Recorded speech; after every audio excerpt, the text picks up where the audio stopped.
જાતની એક કન્યા છે અને બીજી 3 કન્યાઓ એક જ બાબતની ફરિયાદ એવી છે કે અત્રેની કચેરીના બેન શ્રી શિક્ષિકાબેન લલિતાબેન એમ વંશ દ્વારા એમના ચારિત્ર બાબતે શંકા કુશંકાઓ કરી જેથી કરીને એ કન્યાઓએ ઘરે જઈ અને પોતાના વાલીઓને વાત કરેલી.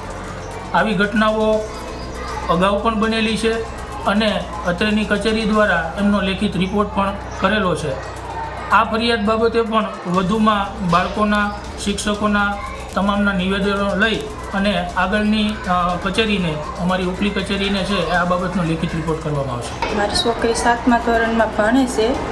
તે રોતી રોતી ઘેર આવી તો મેં પૂછ્યું કે શું થયું બેન, તો કે નિશાળમાં આ રીતના ડાઉન નાખે છે અમારી ટીચર. હું કહું બેન શું થયું, તો કે જો આવી રીતનો ડાઉન નાખે મારી નિશાળમાં ભણવું નથી. ત્યાં ઉલટો છોકરાને બોલાવીને એવી રીતનું બોલાવે. કોણ કરે એવું? લલિતાબેન. મારી છોકરી 7મા ધોરણમાં ભણે છે અને તેના ઘેર આવતા મને તે રડતી હતી એટલે એમને પૂછ્યું તો મારી દીકરીએ એમ કીધું કે મારા ટીચર મારી ઉપર ચારિત્ર ઉપર આક્ષેપો નાખે છે. તો આ દીકરી કહે છે કે મારે પપ્પા ભણવું નથી. તો આના વિશે અમારે શું કરવાનું, એટલા માટે અમે મિલિંદ સરને આવેદન કહેવા આવ્યા છે કે આના વિશે કોઈ પણ પગલાં લેતા નથી. અમારી તમામ માહિતીથી અપડેટ રહેવા માટે જોડાયેલા રહો S9 ન્યૂઝ સાથે.